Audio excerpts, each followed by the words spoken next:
There we go. We're now live. Hi guys, welcome to the live stream. Just checking everything's working. Can you let us know if you can see and hear us okay?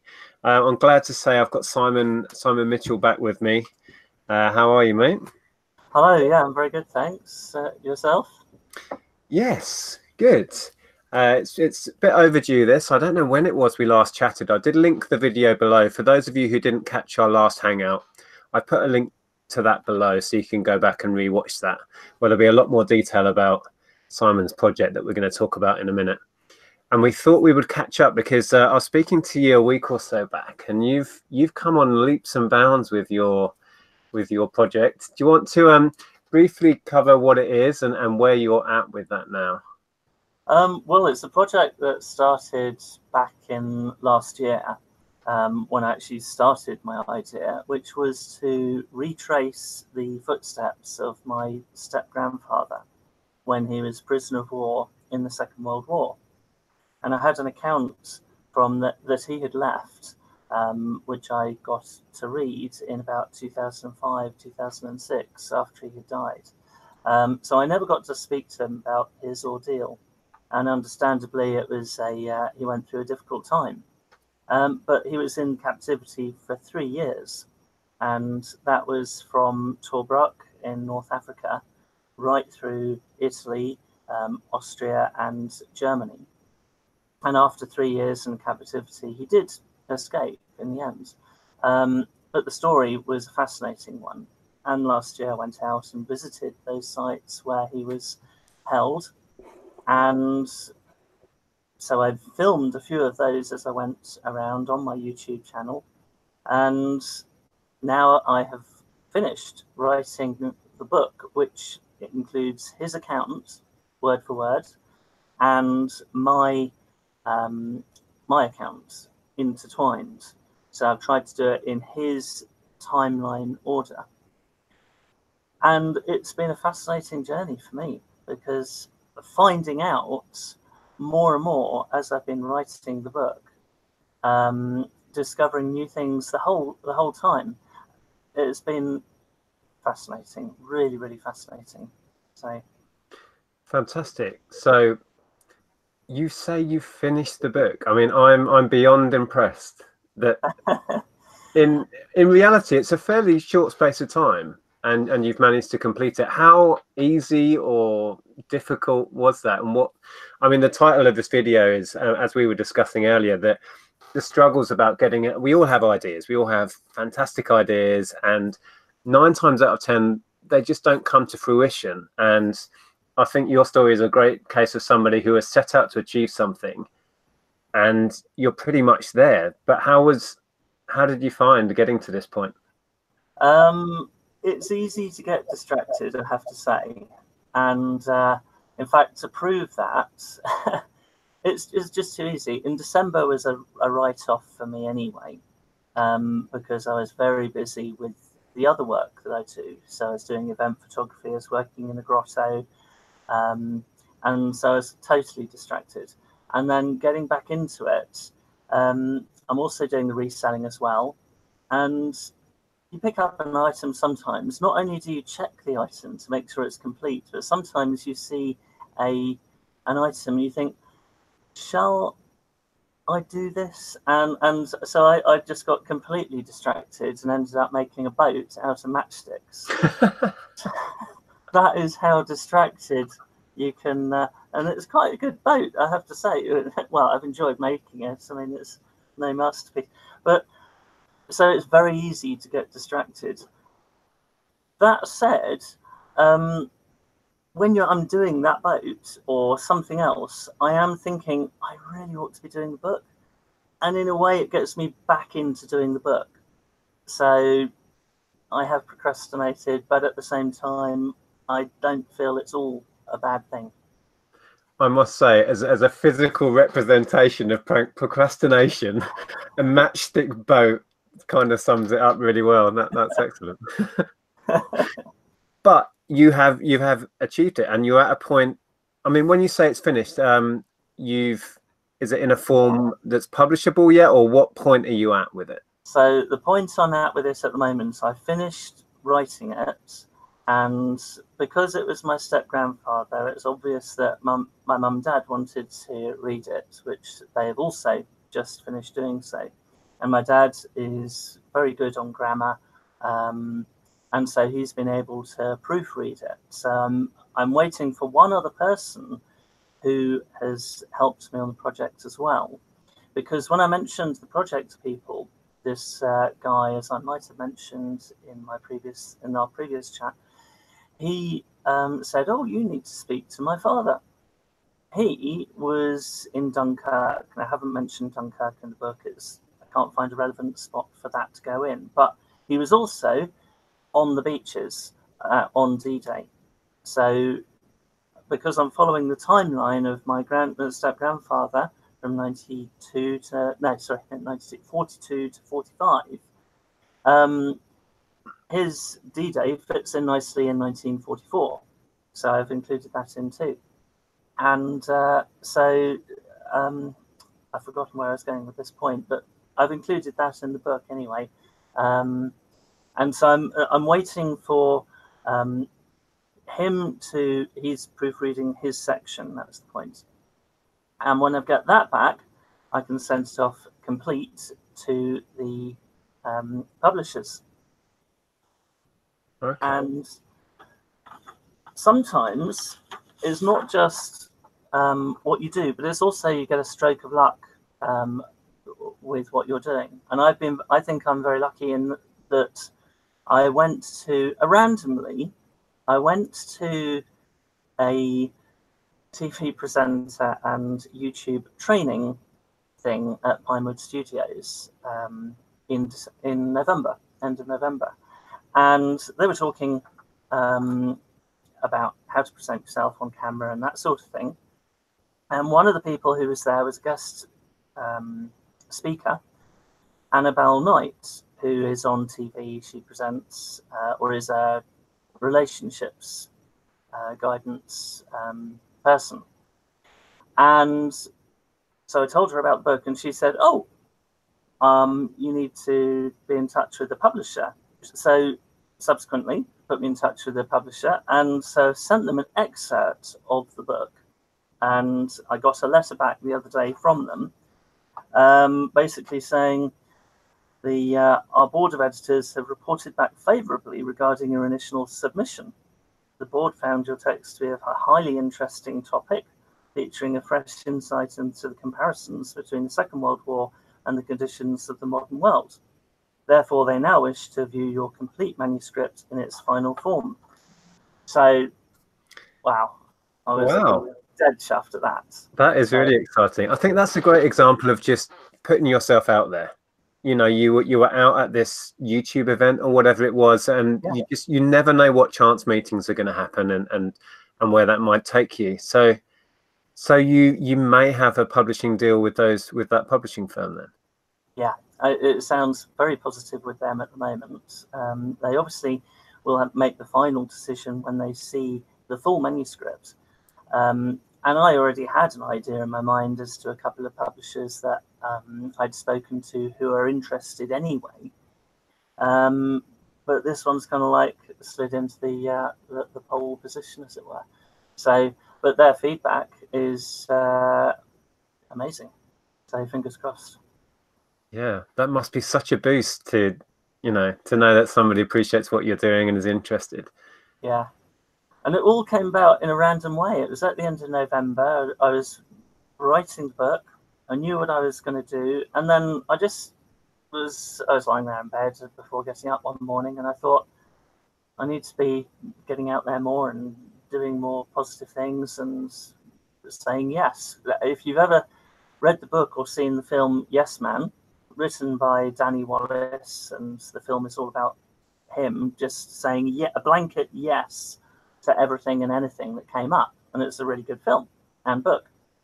And after thinking about this, I saw the advert to Pinewood, and I thought, well, yeah, why not? And so I went along, and funny things, doors can open in the funniest of places. So, yeah. Fantastic. I just need to take a little look in the chat. We've been very rude and ignored everybody who's saying hello in the chat. So hi guys, if you are watching live, welcome. Let me say a few hellos quickly. George was first in, and we've got Peter Ray's in there. Megapixel, Stu Mandry, welcome everybody. Let's see if there's any comments. Okay. People were saying that we sound and look fine, so that's good. People can hear us. That's a relief. Okay. Oh, Gregory is in and says, hello, first time I've commented, been watching your videos since the beginning. Wow. Thanks for the support, Gregory. Appreciate that. Right, let me scroll to the end of the chat. So it sounds like it's actually been a fairly easy road, or are you painting a picture that is easier than it has been? Because we were going to compare notes, because obviously I've got a project on the go that I've mentioned a couple of times, and I have kind of failed miserably to progress with that, and we'll talk about that in a bit. But it sounds like, you know, you're showing me up here. Well, I don't want to show you up. I think it's maybe I'm a very positive person. I think people who know me really well would say that I come across as a very positive person, and that's the side that I always seem to project.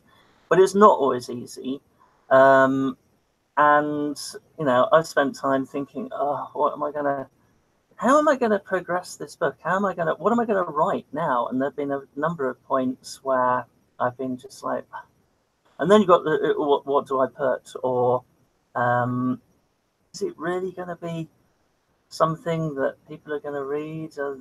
And then because of the subject matter, you know, there's a lot of the, you know, it's quite dark, where a lot of people die because of the conditions that the prisoners of war went through.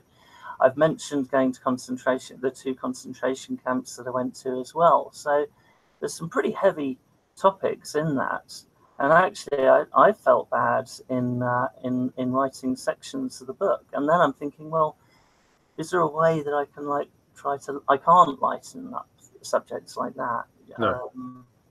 So, and then you think, well, shall I include this bit? And then I think, well, yes, because I think it is very relevant to the time period, what was going on. I agree with you, and I think in a way you would be doing a disservice to the reality that he went through and the things that he saw if you glossed over that, or thought maybe I shouldn't mention some of the horrors that were going on. I think you'd do the whole thing a disservice. Well, the other question is, yes, I agree with you on that, but I'm including the concentration camps that he didn't obviously go to those, and they were far worse, obviously. And then I'm including those, and then I'm thinking, well, that was far worse than Bob's story, and I don't want to detract from Bob's story by including. So there's a whole load of different stuff going on. I'm thinking, well, should I include? And I think I should include it, and then finding motivation for writing the whole thing. That is a journey in itself sometimes. What motivates you? And I tell you what, one of the things I found for myself was in watching a particular film that a friend introduced to me to watch in probably October or something. And it's a film called Life is Beautiful. And it came out in the 90s, I think it was. And it's an Italian film. It was filmed in Italian, but it's dubbed into English. But the music to that film and the story, it's a real heartwarming film. There's tragedy in it too. And it's an Italian guy and his son. And it's based in the war. And the guy meets with it before he had a son. This guy is chasing after this lady, and he's a proper Italian guy who's buongiorno, principessa, and all that sort of over the top stuff, typical of Italians. Great character, There's some comic moments in it. And then halfway through, because he's an Italian Jew, he gets taken off to the concentration camp, and then you've got a dark cloud over it. But the film keeps it light, and he's trying to help his child, his kid, through the concentration camp, and it's done in such a good way. I'd recommend anybody to see it. I don't think you wouldn't like it. Maybe, I don't know, but I think I really recommend watching that film. And that inspired you in a sense of that you really wanted to tell your story because you'd seen that? Yes, and because it's such a relevant story what I was watching, then it just spurred me on to tell the story that I have to tell, which is, Bob's story, but my version on it, and the inclusion of the concentration camps with it. Yeah, it's interesting. I mean, comparing yourself with me, I think my main struggle is, going back to procrastinate. It's not really procrastination. I think it's time, and I don't know whether that's an excuse, because I'm a busy person, but I'm not an efficient person with time. You know what I mean? I'm busy doing I don't know what half the time, and then trying to fit in, trying to get this project off the ground, which I'll go into that in a minute, what it is, if you haven't seen me mention it before. I find that really difficult with running a business from home, running a busy YouTube channel, and other things that we have going on. This project always gets left last. There's always a queue of things in front, if you know what I mean. Did you find that difficult with the book, or were you able to prioritize that? And did you have specific time? Was that done in the evenings, or did you have a time in the day when you were writing? Because I struggle with organizing time to do this stuff. Yeah, it is difficult. As I say, December was completely wiped out for me because I was working in a grotto most of the time, and then I was doing eBay and Amazon on top of that. It was a mental month. Before then, I'd found various moments in the day, sometimes in the evening, whenever I didn't have a specific time. I didn't say, right, at 3 o'clock, I'm going to go and write for 1 hour. I never did that. But I did think that, right, I've got these jobs to do for eBay. I'll get that done and have some lunch. And then, right, in the afternoon, I'm going to list X number of items, and then I'm going to do some book. Or then I didn't like that because I'd list all the items, and then it just like, oh, I've got no time to myself. So then I switched it, and I did, right, I'm going to write the book, and then I'll list the items. And sometimes that works just by swapping things around. Sometimes it doesn't. And yeah, but I always had the ultimate goal in my mind that I wanted to get it done. I wanted originally to get it done by the end of December. But December just was hellishly busy. Didn't even get a chance to look at it. Yeah. Well, I still stand by the fact that I'm amazed that you've got it all done alongside, a very busy, because you do reselling and you have a regular job with the photography. I just want to touch on, you've mentioned a grotto twice. Now, what were you doing in a grotto? Well, the grotto was with the event photography that I do. So it's basically, I was on the front desk selling the photos. We had a photographer in with Santa, and they were photographing. And then we had somebody else and other people helping the people in to see Santa. So, and I do event photography throughout the year. Usually it's 1 or 2 days, weekend work, football, rugby, athletics, all that sort of thing, go along and photograph. But in December, it's the grotto, and we go along and do that. So I was busy at the grotto between 9 till 5. But because the grotto is at a garden centre, they sell a load of toys. So I was in this toy department, and so I was going around when it was quiet, or any moment I could find, scanning every single toy and thinking, whoa, that is $2.99. on Amazon it's £10. Right, I'll have 10 of those. And I've sent boxes of stuff out to Amazon. I was really busy with all of that too, and it paid off. So, and I was doing eBay as well. So yeah, it totally wiped out December for me as far as the book was concerned. Yeah. I just noticed John sent a message in the chat there.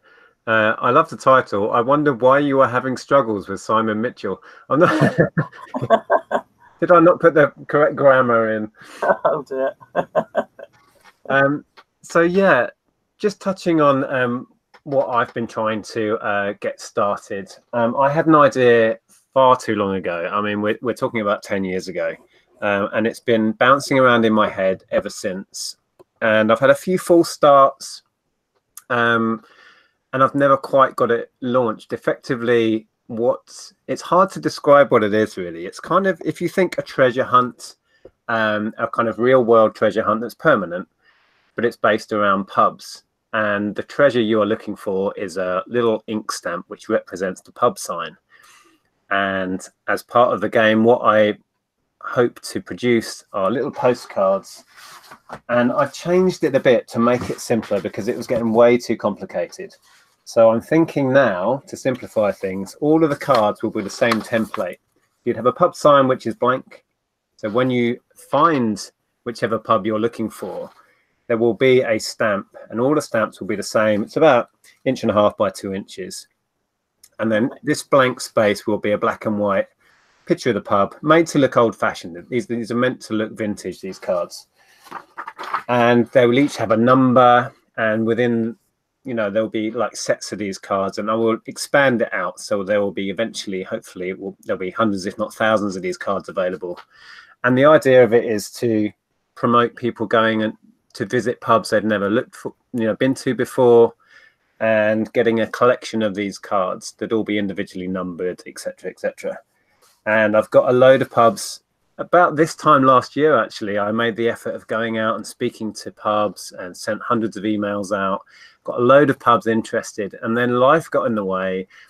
Business got really busy, and I didn't follow through with it all. I got a load of the artwork done, a load of the stamps designed. I mean, based on the pub signs. These are way bigger, though, of course. So that's one of the designs that I drew up. For example, that's a Red Lion, a local pub that's really keen to be involved with it.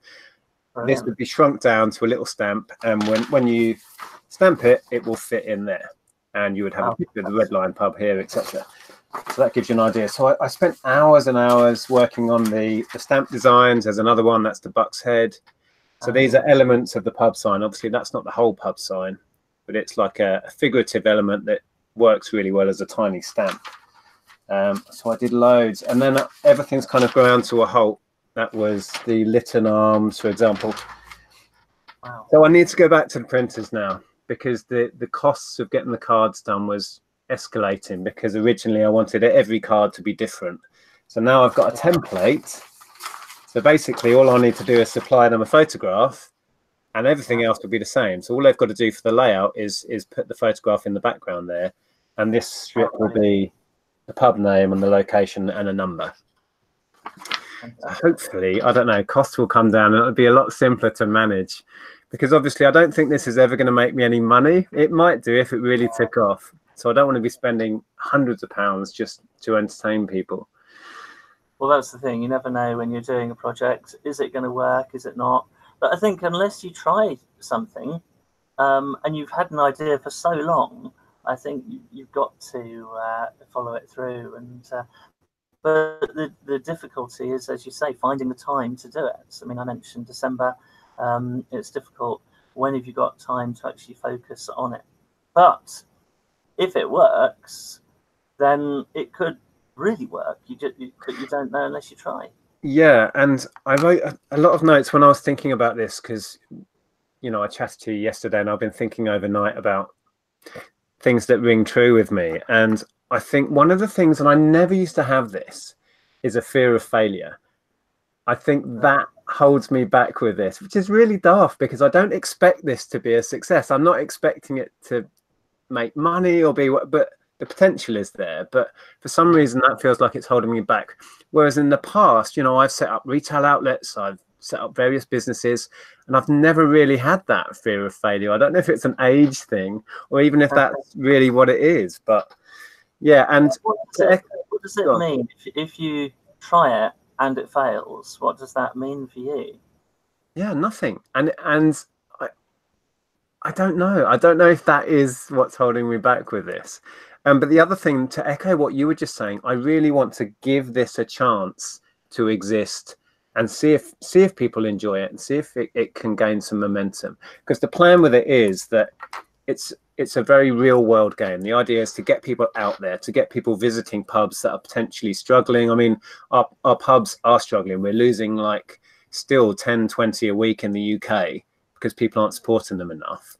And I want this to be a very real world game, but I want it to be promoted through social media. So I'll be very active on Facebook. So there'll be a Facebook group where people can share pubs that they found, stamps that they found, collections of the cards that they've built up.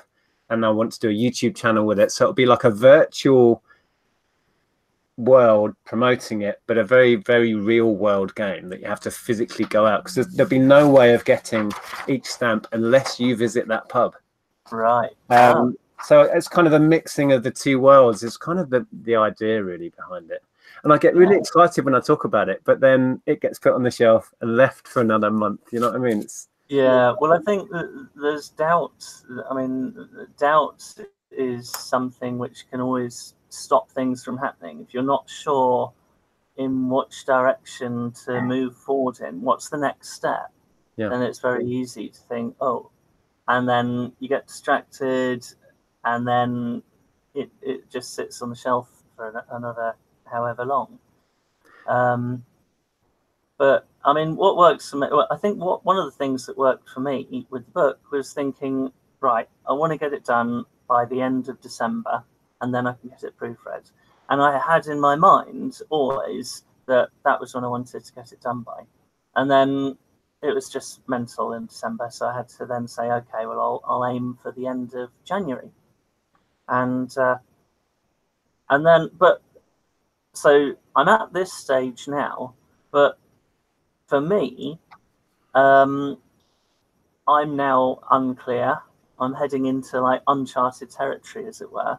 What happens next? And I'm not too clear. I mean, I know, and once I've got the complete manuscript sorted, once I've heard back from this other guy, then I can send that off. But what happens then? I guess it's more sort of in their hands. But once I've got the book, then surely there's the case. Then I've got to think, how do I market it? Is that something that traditional publishing they deal with? These are all questions that I need to find answers to. I guess as a positive for what you're trying to achieve, once you get a publisher on board, they will know the steps, won't they? They will have had the experience of publishing books, and I would think it would be in their interests to promote it and do that stuff, and they'll know how to do that. I would assume they can't really leave that up to you, because you know you will have zero experience in marketing it, and hopefully it'll be in their interest to make it as successful as possible. Yeah, and so it'll be interesting to find out. I did write. I've written or been involved with 2 other books in the past. One was this one, which was the first book that I wrote, and it's totally different to the book that I'm writing now. It's in a completely different class. The first book that I wrote was basically, I went traveling around the world in 2004, and I kept a journal, and I got it published. And I did that going down the self-publishing route. Right. So once you've got the book, it's there. People can go to Amazon and buy a copy if they want, and then it's print on demand. So, but you won't ever see it in any bookshops in the high street and whatever. So, but I never got it proofread, and there's a lot of mistakes, and so this book that I'm writing now is completely different. Being proofread, making sure that there's I'm trying to spot any and all spelling mistakes or anything like that. And hopefully it's of great interest. Anyway, the first book was that one, Global Adventure. I think people have read it, they said it's good, but I don't know whether they're just being polite or whatever. It must be great to be able to hold that in your hand, though. I mean, that in itself, however great it is or isn't, that's subjective. You did it, and you have the proof of it. And I think what I'm just craving is this thing existing, whether it's great, whether anyone gives a damn about it or not. I am at a point where I just need this to, in some form or another, even if it's just the first batch of 10 pubs that have already agreed to be part of it. Let's say it goes nowhere beyond there. It's out of my head. It's out of my, you know what I mean? If nobody else, and I think there's part of the fear might be that nobody gives a damn. Even if I promote it through Facebook and the local what's on groups and stuff, and say, hey, I've got this thing, it's happening, blah blah blah. You can get these cards, and even if nobody cares, it's still out there and it still exists. Yeah, I totally get that. You're afraid that people are not going to have the interest in it or whatever. But I would say, look at the number of things that we sell as resellers, the amount of tap that you pick up and think, there is no way. Why did I even buy this? Nobody's going to buy it. And that's usually the first thing that people buy. So I think that you will definitely find a market for it. It also sounds like quite a unique idea, which is a good thing. That means that there isn't anything quite like it on the market. So. I think so. And I have to keep reminding myself, because self-doubt is a problem I have in my life anyway, generally. Confidence is not something that I, have buckets of. It might seem like I do because I'm here on YouTube, but this is a comfort zone for me. I'm in my little tech cave and I'm perfectly comfortable and confident here. But the thing with this project is, most of the things I've done and I've achieved in my life, I was resolutely doing it on my own, and I didn't need anybody else. I think one of the stumbling blocks with this is I have to deal with all the pubs, I have to deal with the printers, I have to, you know what I mean? There's lots of variables and lots of moving parts with this. And I think that's made it difficult for me, approaching people and trying to explain the idea. I don't find particularly easy. No. And it's made it that bit more difficult. But yeah, going back to, I do fear that people just won't understand or won't get it. But then when I think the inspiration for this was letterboxing on Dartmoor, which, if you don't know, is on Dartmoor, which is a massive national park down in Devon. There are thousands of hidden usually little ammunition boxes or little lunch boxes with a random stamp in it. And they're just hidden all over Dartmoor. I used to travel from Hertfordshire here all the way down to Devon just to walk around on the moor and try and find them. And there are thousands of people that do it all over Dartmoor. And there are a few. Go on. What was that? What's that called? Letterboxing. Letterboxing. There's an app on the phone, and I tried something similar around here. It wasn't called letterboxing, but geocaching. Was that geocaching? Asset, yeah. Yeah. That's a similar thing in a way as well, and that's kind of worldwide. But there's never been something done that's just pubs. But going back to letterboxing on Dartmoor, just about every pub on the moor has its own little stamp. And I thought, this is so cool. Can I not transport that up back here so it's in my area? Because if this existed around here, I'd be out there every weekend trying to find the next card, and the next stamp. But you could have it as it's kind of like pub crawl material and all the rest of it, isn't it? I mean, there's a lot of potential for it. Well, there is. I mean, once it exists, and this is the hurdle, getting it to be existing. And then there's like a local a campaign for Real Ale, have a magazine that goes around. They'd almost certainly let me have a little page in there and talk about it. And there's, local What's On in Hitchin magazines. They're always looking for content. I'll say, look, I'm doing this cool thing. Can I have a write-up? And I just think... What is your next stage with that? What's the next thing that you need to do? I think the thing I need to do is get the artwork finished, get a printers that I'm happy with that can do it at an affordable rate, and then it's get the first batch of 10 stamps made and the cards made, and Yeah, And I'm how long do aware. you reckon it would take to do that? Sorry? How long do you reckon it would take to do that? At the rate I'm going, Yeah. ages. But I was thinking of, I was discussing this with Andrea, literally taking a couple of weeks, if not a month, out of reselling and just say, I'm doing everything that's required to get this started. Because once it's going and it has a bit of momentum, I don't think I'll find it difficult to carry on. It's getting past the starting point. Yeah. So So yeah, if you took some time out and focused on that, how much time would you need? What, 4 weeks? I don't. It's a good question.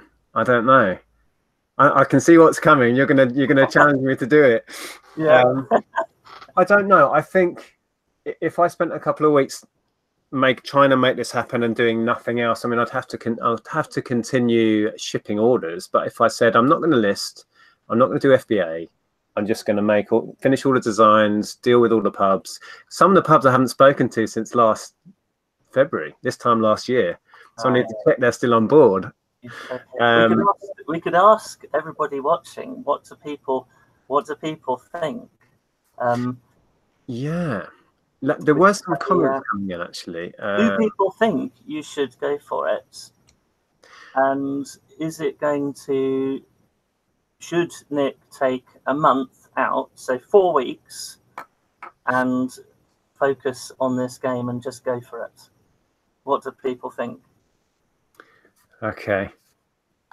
The vision for it, going back to what it is and the vision, in an ideal world, or if I could complete the vision for this, it would be that this has spread across the country. So you imagine if you're on holiday in South Wales and you pass a village pub, your thought would be, I wonder if they have a stamp. And you pop in there and you, oh yeah, I'll have one of those cards. Thank you. That's £1 and stamp the stamp. Fantastic. And also we would supply these from a central place. So you could, through either an eBay account or more likely just a website, you could just order up cards. Let's say you're going on holiday down to the South Coast. Oh, I'm going to get a batch of cards for that area. And while I'm there, I'll visit and complete all of those cards. Brilliant. And try, you know. I'm just looking at the chat here. Yeah, go on. Yeah, and people are already saying, yeah, Phil Speedway said, sounds exciting. Karin says, 100% Nick, go for it. Jason Entwistle, go for it. Daisy May, question. Have you thought of using QR codes and a phone app instead? Paper and stamps seem outdated.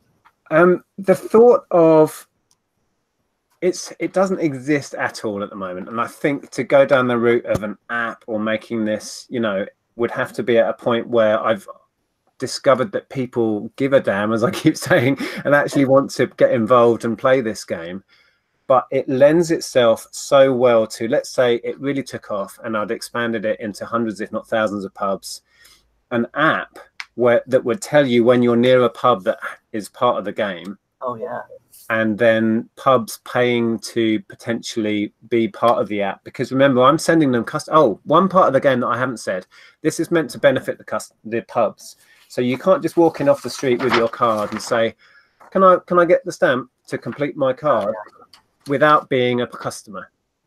So the pubs say, yeah, of course, here's my stamp. You complete your card, and they say, and it'll be written in all of the bump and everything on the back of every card, you have to be a customer. So you'd have to say, I'll have a half a pint of lager while I'm here. So the point there is that the pubs are benefiting, and if they're part of the game, I am effectively sending them customers, and this little ink stamp will be like a customer magnet to the pubs. Yeah. But of course it would have to take off and get to a point where they can see that. And potentially, if it was really popular, you could say to the pubs, there's a yearly fee to be involved. And they'd happily pay that if I'm sending them hundreds of people a month, all buying a beer or having a meal while they're there or something.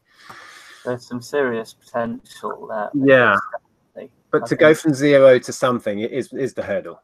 I was just reading, Karin sent a message ages ago, I'm way behind, saying, why don't you allocate maybe one afternoon a week just for that project? That's what I'm going to do to finish my sewing diploma. Well, firstly, best of luck with the sewing diploma. That sounds awesome. And I've kind of tried that. What I've found is that I get a certain amount of momentum, and then life gets busy. Like we bought that van load of stock in December. Yeah. I was snowed under for weeks, still am. And eBay doesn't sleep, FBA doesn't sleep, Right. which is why I suggested I need to take a couple of weeks out and just get past the hurdle of this game doesn't exist in reality yet and see where I can take it. Let me scroll down and see what people are saying. They're all very supportive of you. I think it's a great idea. Somebody's asked, what's it called, Nick? I was toying. Well, you can let me know what you think. Actually, for ages I was going to call it the Great Pub Hunt, which is a bit cheesy.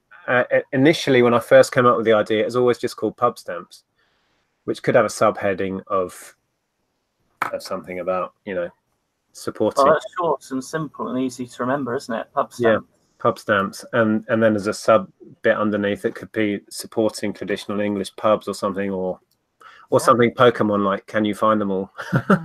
Yeah. So yeah, thanks for the messages. I'm reading them now. Jason there says go for it.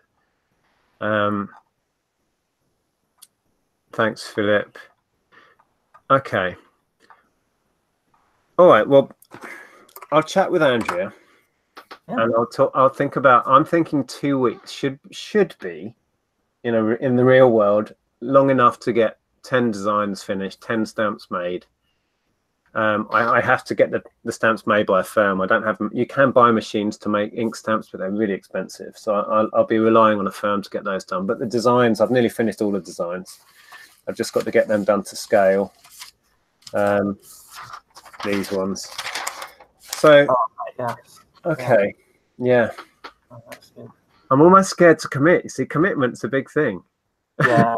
I think you've got to. I think you just got to go for it, though, because you'll never know how it would have gone if you don't. And I think then you just end up kicking yourself. I think it's been in your mind for 10 years, so I think you've got to bite the bullet. And, no, I agree. I don't disagree with any of that. It's them making it happen. It was difficult. I know. It was difficult. You can think, right, I want to do something, but actually getting out there and doing it can be very, very difficult. And having negative thoughts or doubts, it cripples everybody. It could, it can slow me down definitely on certain areas. But you've just got to go for it, because it's not going to happen by not doing it. No, I know, absolutely. You're totally right. And it's actually great hearing someone else telling me what I already know. Because I'm not very good at taking my own advice or telling myself what needs to be done, but hearing you saying it and being inspired by the fact that you set out what you wanted to achieve with the book, and you're 80-90% there already, and that's inspiring. So thank you for that. And I think I said to you earlier when we were talking about what on earth do we call this video, I was overthinking that to the 9th degree, and that's a problem I have with this, like as if there's a magic formula that is right and this has to be 100% right before I start. I don't really know what this is or how it might evolve, but without starting it, I won't get any feedback. I won't find out what people enjoy about it, what works, what doesn't work, whether I even need cards, or whether I should just put hundreds of stamps out in pubs, and then if it needs a revenue stream, perhaps I get that through a website and ad revenue, or a YouTube channel where each pub has a video. Perhaps I'm overcomplicating it already and overthinking it already. But I think what you need is a starting position, something to aim for, and think, right, this is the bit that I'm aiming for at the moment. And then once you're working on it, you can see how it evolves from that point. Yeah. But just be doing something towards it. Have a rough basic idea in your mind as to the framework of what it is that you're achieving. And then anything else can then come afterwards. So ideas, I think, is a good one, mentioning about having the app, for instance, but trying to incorporate that at this stage, that slows you down further. Yeah. So get the basics done first. Yeah. I think one of the things that I found really difficult was in the first instance was approaching a pub and saying, I've got this idea. I was wondering if you wanted to be involved. And of course, they then have a list of questions. So Right. I had to really define what it was and how it worked.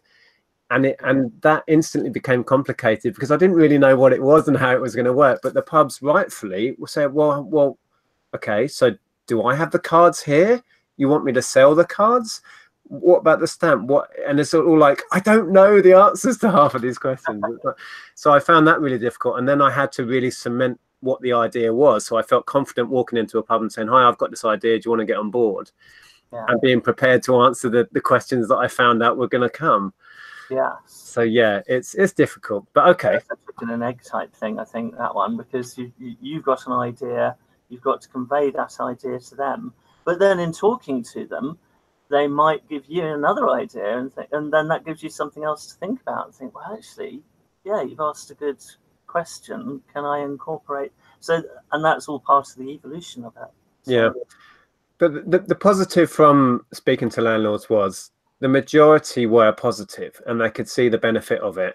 And to the point where one lady that I spoke to rang two other landlords she knew and they were instantly on board. And it was like, okay, I don't think that's going to be the difficult part, getting the pubs on board. So I need to remember that they, in the main, were positive. There was a few that were just completely like, what are you talking about? And it's like, okay, don't worry about it. You know, I'm fucking losing battle.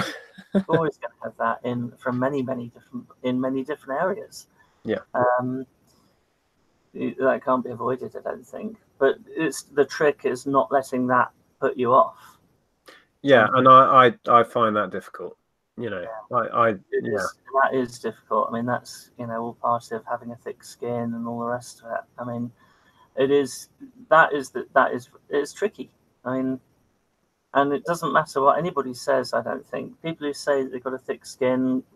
I mean, I've done on the street canvassing to people, promoting the photography, and you might get 5 or 6 people who'd be interested in having photos taken, and then the other 80 or 90 people that you spoke to in that hour told you no, or where to go, or whatever, and you've got to ignore all of that and focus on yes, and that's the motivation. But it is hard, and the longer you do it, the negativity does have an effect on you. I know exactly what you mean with that.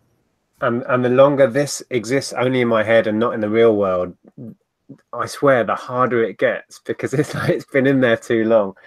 But okay, let's say I will work out when, like probably this. Where are we now? What day are we now? We're the 9th, 8th. Yeah. Are you prepared? I don't suppose it's wanted to speak to Andrea. I know you said that, but would you be prepared for any kind of commitment in words now? Say, I'm going to make this amount of progress by. Yes. I don't know if I am, but let's go for it anyway. Let's say by the end of the month, I'll have all the designs finalized and a printer lined up that can do it at a rate I can afford to get this started. Brilliant. Because if those two things are done, and also I need to get work out how I'm going to get the stamps made and get that all going. So if I set myself by the end of the month, I need those 3 things happening. Then you're getting the ball rolling, and that's really exciting. Then you're moving it forward. Brilliant. Yes. Okay. And you said it, of course. So you have to give us an update at the end of the month. Okay. All right. Well, we'll have to reconvene, and you can give us an update on what the publishers have said and what they've come back to you with and stuff. Brilliant. That's the deal. Okay. I see. Anxiety kicks in. I was just reading in the side. Oh, Caroline and Phil are in as well. Hi there, Caroline. Oh, it is Caroline, she says. People were saying about the name Pub Hub was said, and then somebody saying it's like top trumps for pubs. Let's read some comments. How are we doing for time? Oh, we've been on nearly an hour. We'll wrap this one up soon. I think I did see a question. I can't find it. Asking how my book was going. Yeah, John, we backed your crowdfunding campaign for your book. Thank you. Never lose hope. How a Prisoner of War journey, then and now. How's it going? Yeah, basically, I've written the book in full. I've had it proofread, and I've got a publisher who's interested in the book. So once I've got a bit more, somebody else supplied some information on the book for me. So he's just proofreading that little bit, checking dates and some place names. So once I've got that back, I'll be able to send the complete manuscript off to the publishers and await to hear what they say. But the publishers have seen an excerpt of the book so far, and they are very keen for me to send the complete thing to them. So that's where I'm at with it at the moment. Exciting times. Okay. Well, it sounds like you guys have twisted my arm, and by the end of February, we shall have a progress report. Should we do another hangout and catch up again at the end of Feb? Yeah, that'd be great. Yeah. Okay. I want to know how much further down the road you've gone. This may be exactly what I needed. This might work out well. We'll see. Because I've got that added pressure, that outside pressure now, which hopefully will be a good thing and just won't stress me out. But yeah. Well, I think now people clearly from the chat behind you and rooting for you and want to see your progress with it. So, and be able to play the game for ourselves. Yeah. And I just want to say, I'm not sure how to word it, but like YouTube, for example, I mean, this has become such a big part of my life, and so many positives have come out of this, you know, personally, confidence-wise, etc., etc. And it's grown to a scale that I could never have, seriously, I know people say it, but I could never have imagined being at what we're at now, 21,000 subscribers and that sort of thing. And that all came from making that little decision to say, yes, I'm going to make a video. And I was just reading George Ross's comment. He said, "You sound like me, Nick. I have my wife to thank for starting reselling full time and even starting YouTube. She was the one that gave me the biggest push to start it. She didn't give me the option to back out." And, you know, George has started a YouTube channel. He's a natural at it. He's already, you know, becoming popular. And you can see that he needed to do that, and he's great at it. But sometimes we do need that push, and wherever we can get it from, doesn't matter where it comes from. But I need a push to get me over the start line with this. Yeah, and I think a push is always a very useful thing to have. I mean, I think I've mentioned before, I've done reselling. I've sold stuff on eBay since pretty much when eBay was quite a new thing. So that's what, early 2000s. And at that time, I had written off a load of letters to film stars in America, and some gave me a signed photo, and then I ended up selling a few of them on eBay, and for like between £5 or £10. But you know, and I thought, you could make some money on eBay, but I never thought that seriously about it. Some people gave me some items to sell, but then those items ran out. And that was when I was working for a different company full time, and this was just a pure sideline thing. And I made a couple of pounds here and there, and I never really thought seriously about it. And then I thought, well, people at Car Boots, they're selling stuff, but it's not worth anything really. You pay a 50p or a pound for it. Who's going to pay £10, £20 for an item? And that was it. That was my decision. I made the decision back in 2004-05 that, you know, it would be very difficult to make any kind of money by doing what we're doing. And then it was another friend who then said, well, yeah, have you heard of this chap on YouTube? Nick Hills, I think it is. Yeah.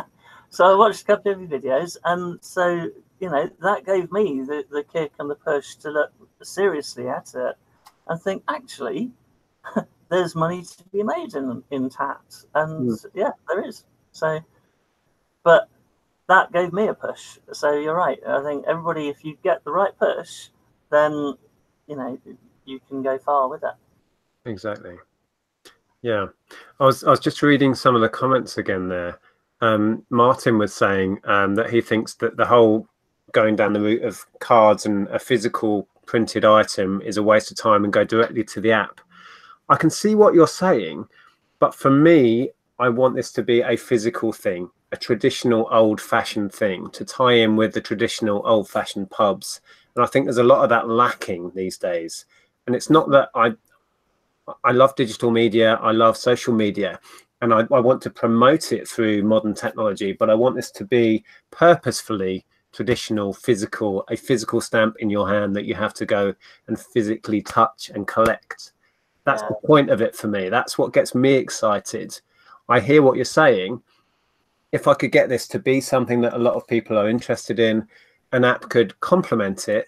But I think taking away from it being a physical ink stamp that you have to turn up at the door and come in and find, I think it would lose the whole appeal of it for me.